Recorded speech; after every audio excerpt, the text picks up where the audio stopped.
ఓం శ్రీ గురుభ్యో నమః. ఓం శ్రీ గణేశాయ నమః. ఓం శ్రీ త్రిపుర సుందర్యై నమః. ఓం శ్రీ లలితా సహస్రనామార్ధచంద్రికా.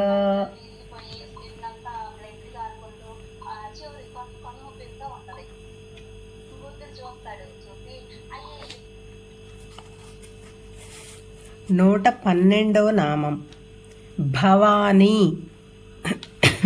అంటే భవుడు అంటే రుద్రుడు, మన్మధుడు, సంసార సముద్రము అని అర్థం. ఈ ముగ్గురిని జీవింపచేయటమే మూలముగా అమ్మవారు భవానీ అని చెప్పబడింది. భవము అంటే పుట్టుక, సమస్త ప్రపంచము పుట్టుక, జీవించడానికి కారకురాలు అయినందువలన అమ్మవారు భవానీ. స్థానేశ్వరి, క్షేత్రపీఠ అమ్మవారు భవాని. భక్తులకు ఇంకా ఇహ సంబంధమైన కోరికలు చాలు, ఇక ముక్తి మార్గం చూసుకుందాము అనే జ్ఞానము కలిగించి, భోగాల పట్ల వైరాగ్యం కలిగించి, ముక్తి మార్గానికి వారి మనసు మరలించే దేవీ భవానీ. భావనా గమ్య. మనము ఏ రూపంలో ఆ తల్లిని భావిస్తామో, ఏ నామంతో సాధన చేస్తామో ఆ రూపుదాల్చి మన భావనలో సాక్షాత్కరిస్తుంది. ఒక విషయపరమైన ధ్యానాన్ని భావన అంటారు. రకరకాల భావాలు ఉంటాయి. స్థూల భావన తామసత్వాన్ని, సూక్ష్మ భావన రాజసికత్వాన్ని, కారణ భావన సాత్వికత్వాన్ని సూచిస్తాయి. భవారణ్య కుటారిక.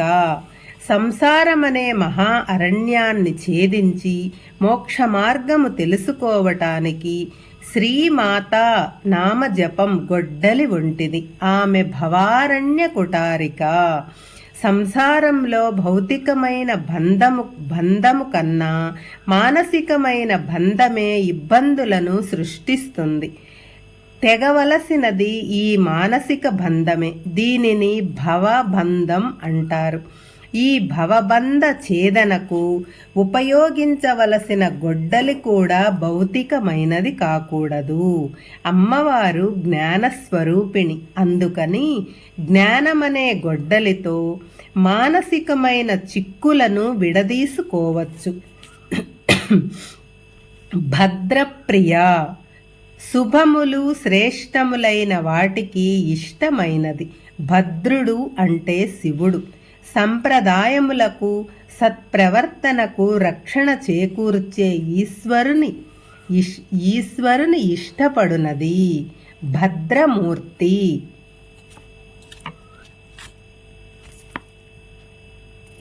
లోకాలన్నింటికీ భద్రత కలిగిన ఆ తల్లి స్వయంగా మంగళమూర్తి. విష్ణువు సోదరి సుభద్ర గుప్త లక్షణ అయ్యవారైతే దానికి వ్యక్త రూపం అమ్మవారు. భక్త సౌభాగ్యదాయిని.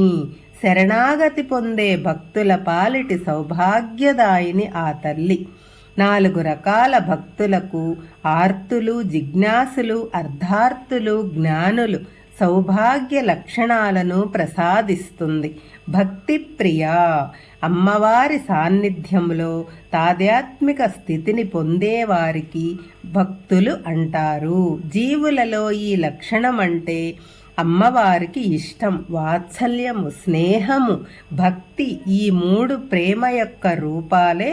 భక్తులు అమ్మవారికి పిల్లలే కాబట్టి ఆమెకు వారి మీద వాత్సల్యము, స్నేహము ఉంటుందని చెప్పుకోవాలి. భక్తి గమ్య. భక్తికి గమ్యమైనది దైవము మానుష రూపేణ అన్నది భక్తికి పరాకాష్ట అనుటకు ఆ తల్లి సాక్షాత్కారము నిదర్శనము. భక్తి చేతనే గమ్యానికి చేరుతాము. ముక్తియందు రక్తి కలిగిన వారికి శక్తియందు భక్తి కలుగుతుంది. భక్తివస్య ఎక్కడ నిష్కల్మష భక్తి ఉంటుందో అక్కడ వారు పిలవకుండానే వస్యురాలై ఉంటుంది. ఆ తల్లి అమ్మవారు ఎంత స్వతంత్రురాలైన భక్తికి మాత్రం వశమై భక్తులకు వశము అయిపోతుంది. భయావహ జరిగే వాటిని భయపడకుండా చేసేది, కర్మ ఫలాలను జరుగుతుంటే మనస్సు చిక్కుకోకుండా చేసేది, భయపడవలసిన అవసరము రాని పనులనే మన చేత చేయించుకోగలుగుతారు. మనము అధైర్యపడినప్పుడు, ఎవరో తోడు లేరనుకున్నప్పుడు ఆర్తిగా ఆ తల్లిని మనసారా వేడుకుంటే మన భయం క్షణంలో పోతుంది.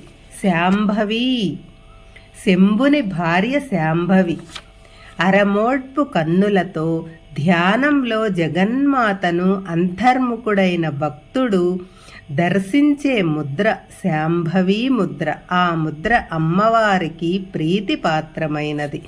దేవీ భాగవతంలో తెలిపిన ప్రకారం 8 సంవత్సరముల కన్యను శాంభవి అంటారు.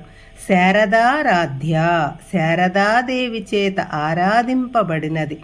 వసిన్యాది వాగ్దేవతలచే ఆరాధింపబడినది. ప్రజ్ఞ ముఖములోనికి వచ్చినప్పుడు వాక్కు వ్యక్తమవుతుంది. అలా వ్యక్తమైన వాక్కుకు సంబంధించిన దేవతను శారద అందురు. శర్వాణి శర్వుడి భార్య శర్వాణి. భూస్వరూపుడైన శివుడిని శర్వుడు అంటారు. భూమి మూర్తి అయిన శివుని భార్య శర్వాణినే సుకేసి అంటారు. ఈ సుకేసికి పుట్టినవాడే కుజుడు. శర్మదాయిని శాంతిని చిత్త నిశ్చలత్వాన్ని ఇచ్చునది.